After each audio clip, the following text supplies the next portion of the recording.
We've mentioned previewing in other videos, but the first place we need to start this discussion on previewing and publishing is where you actually find the icon to begin the process. Depending on which tab you're currently using, you may see either the preview icon by itself or both the preview and publish icons in the Publish section at the far right of the ribbon. If you don't see the Publish icon, don't worry. You'll still be able to publish the lesson by using the preview icon's drop-down arrow, which provides access to the same publishing options. Previewing a course allows you to view and interact with the material you've created without taking the time to publish the entire lesson. While not every function is available in preview mode, such as certain complex JavaScript interactions, web links, or embedded video sources, the lesson will behave very similarly to the final published version.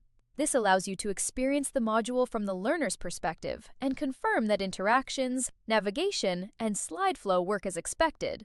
When you select the preview icon itself, Storyline will automatically preview the entire project. However, if you select the down arrow beneath the preview icon, you'll see several preview options: this slide, this scene, selected slides, and entire project.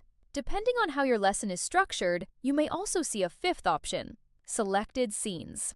You will probably use this slide most often during development. This option is different from pressing the play button in the timeline. The timeline preview allows you to pause, restart, and adjust the timing of objects, animations, and audio. Previewing the slide instead launches the slide inside the Storyline player, allowing you to experience the slide the same way the learner will see it in the final course.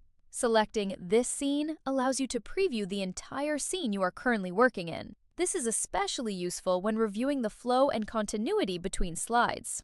If you only want to preview a few specific slides, you can select them in the Scenes and Slides panel on the left side of the screen. You can also select slides from different scenes while in Story View.